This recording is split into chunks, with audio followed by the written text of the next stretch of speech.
welcome. Quote Me on That podcast is an initiative of Quote This Woman Plus.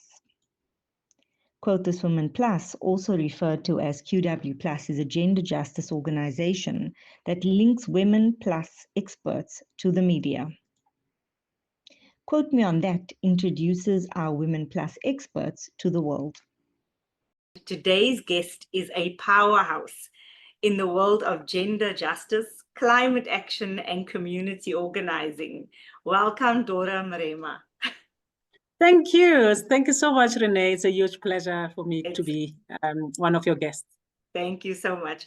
So from founding feminist environmental movements to influencing national policy, Dorah has spent decades making sure that African women, especially rural communities or from rural communities, are not just included in sustainability conversations, but are leading them. And we'll explore her roots of her activism, what it really means to decolonize the green agenda, and how she envisions a future that's more just, more feminist, I guess, and more human. So let's get into it. Okay, Dorah, I'm just going to kind of jump in here. You've been a change maker for decades, and you've gone from local platforms to global platforms, right? What has first sparked your passion for justice and sustainability? Sure. What really sparked my journey is my upbringing. It takes me back to my village in the west of Limpopo, outside a small town of Mokopane, which is actually under Mogalakwena municipality, known for mining. So if you Google it, you'll see a lot of platinum mining. But I come from a small village that many years ago, more than actually 30 years ago, granite was discovered on the Little Mountains. The village I come from, it's called Gadichweni. That's where I was born and bred. And it is a place of baboons, purely because it's surrounded by mountains that used to be home for baboons. And those mountains then actually are actually made of, the rocks are actually granite rocks. And the prospectors found this out. I was at the time still in school. I was in high school. I had no school in my village, so I was commuting, traveling in the woods to another village to access my school. And one day, just on my way back in the late afternoon, there were men in the woods, a foreign man in the woods walking around with some white people, and I did not understand what was going on. And later on, we then got to understand that they have been given approval by the local chief and the head woman at the time to prospect, to check out for granite.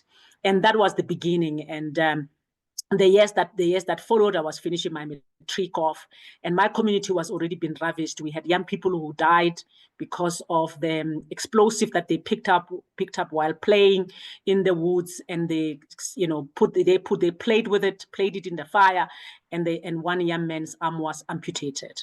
And then the children died from the pits that were dug out while they were pulling out big rocks with granite filled with water. The kids went in for a swim and they died. So that's really sparked my journey. I recall it vividly because it is something that has been implanted so in my subconscious. It was in rebellion. It was in anger. Of seeing my community being ripped apart and destroyed, and farming land being taken over, people's houses being demolished, cracked from bottom until to the top because of the explosions and things like that. Yes, so and that was 1990, around 1989, 1990. Wow. Yeah, I can imagine. I mean, you're telling the story and it's as if we could actually walk with you and see these things. But of course, I don't even remotely know what it would be like to live in an area like that and to see that happen. So, I mean, definitely you've come out showcasing, you're here to speak about advocacy, here to speak about change. And so that's really admirable. I noted that you had founded an organization called Gender CC Southern Africa, and you've led Greenhouse Project. And there's been many other activities that you've done in the past that have also spoken to climate justice. What challenges or triumphs did you encounter when you established these initiatives? Look, it's always very difficult being a woman from the global south and venturing out in these spaces, purely because many of them are really male dominated, led and supported from the global north, right? Yeah. And when you put an agenda, I can recall one instance where we actually worked with women activists, or actually women-led activist community-based groups. And one of the things that we wanted to do was to break into renewable energy.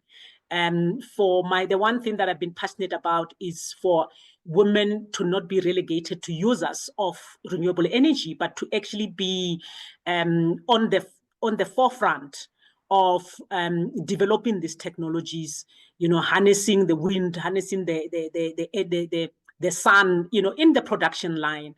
And if there are those that are using it, it should be for production purposes, because many women are not only in the cooking spaces, where we think about energy efficient stoves. They are actually in production. They are making clothes. They are making all sorts of things.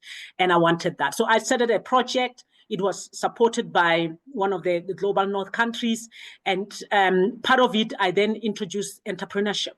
It has been part of me, my activism has always been to, with hands, doing, yes, toying, but showcasing the alternatives by actually doing. Yeah. So I had that from the beginning, and I put it a project. And I was told that you are not allowed to use the funding for the project for profit making. I said, what profit making? We are not making any profit, but we are supporting these women-led and as potential entrepreneurs, because they've been growing, selling also all kinds of things. And we wanted to train them up formally, give them startup funding for them to start up their projects. And when I met Resistant, then I requested to go to the head office, because I said, I am going ahead with this regardless of what you're telling me. We are not making profit. The profit is not coming back to Gender CC. It is money that we are giving to our beneficiaries to be able to make something out of what they are advocating, to showcase to their communities what clean and renewable energy looks like. So it is one of those things where you might think you've got the campaign, but you actually don't have control, because the funding that is available is already coming, already tailor-made with an agenda that's not even your agenda. And the outcomes that they'd like to have ahead of time, which is like, okay, are we not also just learning what communities are like, what a certain thing that you're bringing into that community might actually create? Because sometimes you can't just come with, okay, you might have an hypothesis, but not like, I find that a lot of times when you deal with funders, they have this outcome that they want. They have this image that they want. And sometimes the things that you have that's practical on the ground, they don't speak to each other. I mean, we see it in many, many projects. Absolutely. Absolutely. So, absolutely. It's incredible just to hear that it's the same across different areas and platforms. In your view, how does climate change disproportionately affect women, especially in rural communities? Look, a lot of our people in rural, I am a product of a rural area. I just mentioned in my beginning, my mother and my aunts and my people have been living off the land, both in terms of the farming of, various crops, but also harvesting natural resources. Where I come from, we are rich with, indigenous fruits in the wild, but also marula also comes from where I come from, including mopane worms, which every year we know when to harvest marula, when to harvest mopane. And there has been a serious shift in terms of availability of those natural resources, that many women who are unfortunately stuck at home looking after the children and the elderly and keeping the house, the home together, have actually depended on for many decades, while their husbands have moved out of the villages to go to towns to work in the mines and so forth. So the natural environment is literally being negatively affected because of the shifts that are happening as a result of the warming climate. We have seen the production of marula tree fruit, and they get destroyed before they get ripe by storms, or they just fall off, right? And then women where I come from in the rural areas have been struggling because they use the marula to make beer, which is common during Easter holidays. This time, every house is smelling of marula beer. They are selling it on the road. They are selling the nuts from marula. There's a lot that comes out of that fruit, right? So when it's not fruiting at the time that it's supposed to, or even at the volumes that they are used to, because they go out and they collect in bags, they sit together and they process it, and it's actually impacting on the economy. This is just one. Yeah. And of course, how we have been relying on rain-fed agriculture a lot. And we see the erratic rains affecting the yields, and also the pests that are coming with the shifting and the changing and the warming climate. I was home during Easter holidays, and I've seen huge worms in my grandmother's field that have been crawling around. And I was asking them, do you know what this is? Of course, they are still struggling with the armyworm. So because of the dependence of women on the natural environment and rain-fed agriculture and the likes and others, they are really affected. Their livelihoods are dependent on the natural environment, as I indicated. So they are marginalized from that point of view. And unfortunately, the policy is not paying attention to them. It almost comes from top down, instead of saying, because women have had to make, these people I'm talking about, they're not only just victims, they had to make adjustments. They had to start to grow drought-resistant crops. They know that this crop, for example, maize, has become completely unviable, and they are going back to some of the indigenous crops that are able to survive in droughts. So they are disadvantaged from the point of their source of livelihood is being affected. The responses are not matching, and the issues that they are not addressing, the issues that they're grappling with, because they are made somewhere devoid of the voices of many of these women. I'm so glad that you ended on that, because my next question is around policy. So what strategies are essential for integrating gender perspectives into climate policies and action? It is important that sector departments and those that are involved in coming up with solutions seek help. They need to have gender experts. It is not enough. I think there's a fallacy to say that when you've got women-led institutions and you've got someone that can talk about women. Gender is not about women empowerment. It's about the relationships between men and men and women and other genders in a space, in a community. And when you go into a community, you pull women aside and you only work with them. It creates an imbalance, because they exist within an ecosystem, and they need to go back into the household that are highly patriarchal. And the people who are receiving them are not just trained, they are not ready to receive an empowered woman, a trained up woman, a woman who's now upskilled, right? And that causes tension. And I think there's been some research, I want to assume, that has indicated there's an increase of gender-based violence, because there's a threat of now this empowered woman who's now part of this ecosystem, right? So I think the most important thing, because you might think you are solving one problem. Yes, women in South Africa, I believe they need to be prioritized, but so are the other genders need to be brought on board, so that we can work in a holistic manner. Because you might be solving one problem and actually creating another downstream with your solution. So it is important they enlist the services and the expertise of the gender experts, people who know how to do this, and people who understand the importance of integrating gender and how to be able to, because gender is not about the number of women or the number of men, right? It's not about that. As I said, it's about relationships, it's about all of these things together. So there's one of the, for me, what I always advocate for, the strategies is to bring in the people who know in the room, to be part of the teams that conducts research, that then pulls together the various options that could be put as part of the strategies to deal with the issues that we are facing, and actually ensure that it's all packaged into a policy, that can then be implemented, including coming up with the implementation plans, and then the monitoring, evaluation, and the learning part, because we need to learn from it. Our strategies, are they being effective? Are we thinking that we are addressing the problem and then creating another downstream, and so that we can be able to adjust? Thank you so much. You know, you're talking and I'm like, oh my word, everything you're saying, like I said, I started earlier by saying there are so many synergies, and I can actually see it, because you're right. At the end of the day, what does it increase? It increases gender-based violence. It increases so many other issues. So it's us not looking at those intersections, not looking at the unintended consequences of whatever policy or initiative we put in place. So yeah, and I love that. Bring in the people who know, you know, and also bring the communities together and hear from them.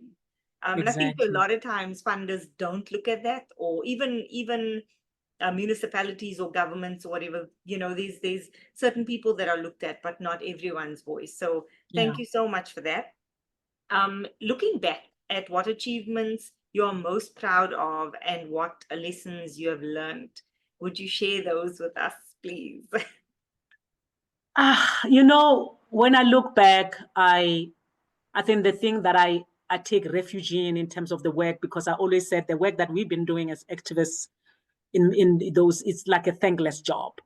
And many times you are kind of caught up in this vicious cycle of project and fundraising and doing this and running around, and you are never able to look back. But the women that I worked with, both in the rural and the urban areas, that I see today, and when I'm in my work and I interact with them in say maybe in the Presidential Climate Commission, they are there in a session engaging, and it just literally warms my heart, because back then, during COP17, before that, I made a decision to say I'm no longer going to speak on behalf of the rural women or the women of South Africa, that they are going to speak for themselves. Like you just said, they need to bring them on board.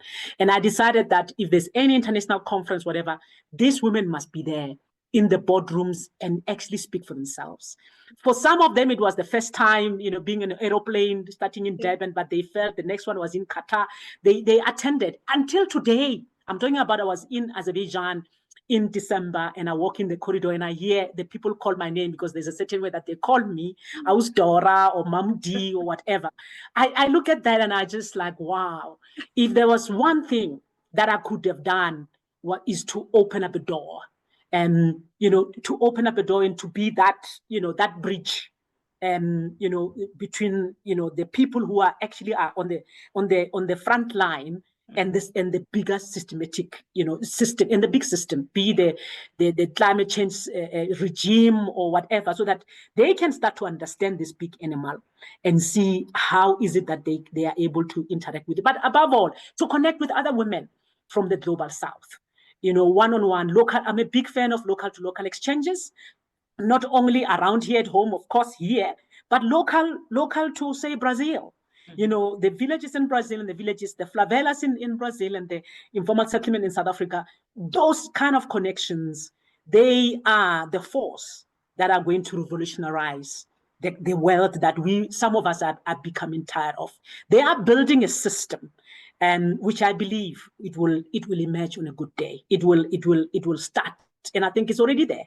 On a good day, you can see it, you can feel it, if you are in this right. For me, when I look back, that is something that I'm really proud of.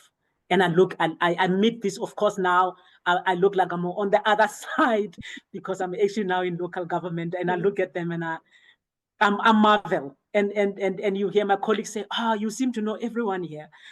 I said, yeah, it feels like it, but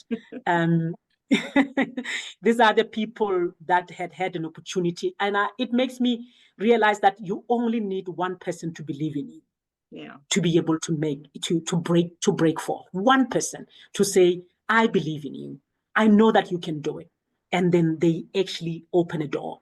They you know, we all climbed on the shoulders of those that came before us. And if we, in our current roles, can pick one person, one woman, and let them go into the other side, is perfect. I mean, apart from the work I was doing some other philanthropic work for 10 years during all of my work, Seed Community, where we mentored young women and supported them to go through to university. And there were women who dropped out from high school because they fell pregnant or they failed. They were at the bottom of the ladder.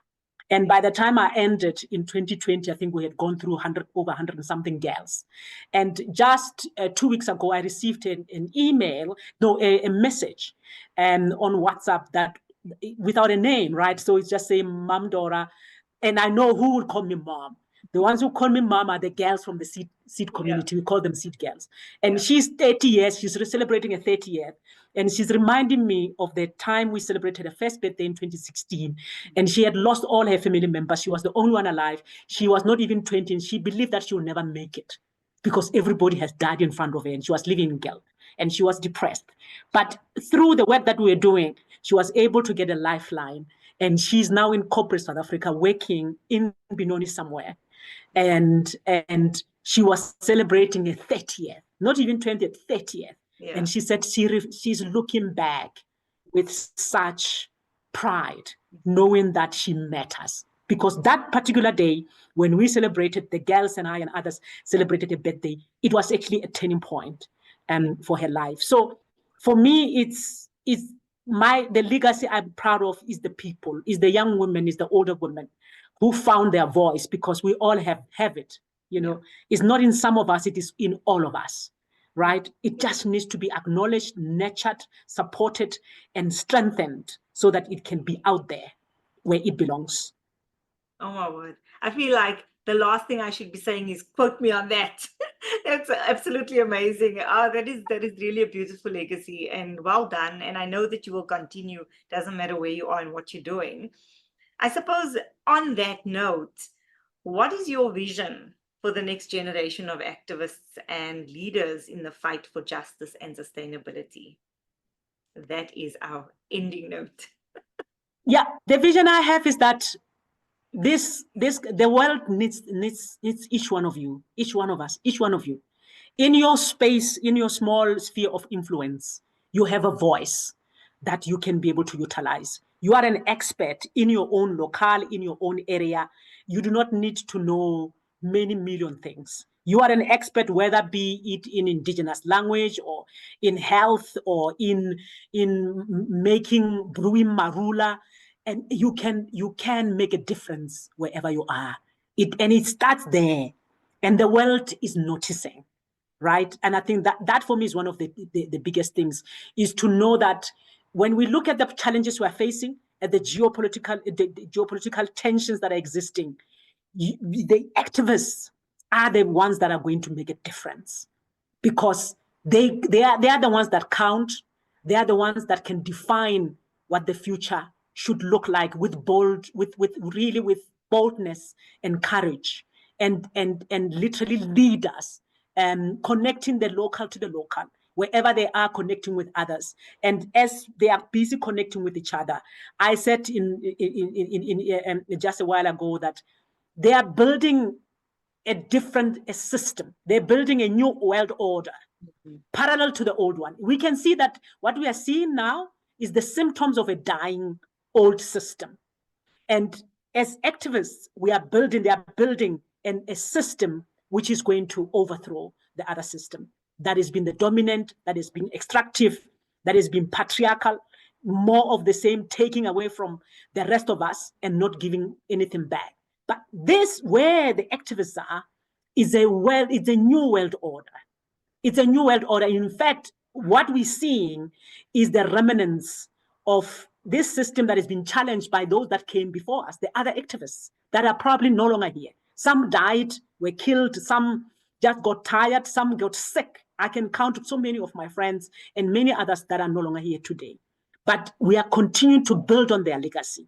And what you are doing in your local community, in your country, in your continent, it all matters. Find people like yourself, build with them, hold hands with them, work with them, be strengthened, inspired by them, because what you are doing is a legacy which you will look back and say, I never thought we could overthrow this system. But the system is thrown by smaller little initiatives put together. They are what we are all hoping is going to prevail and become the mainstream. Fantastic. Thank you so much, Dorah, for your time. I could talk to you forever. I mean, geez, I'm sure anyone that's listening to this is going to be like, can we have more? So On that note, that was Dorah Marema.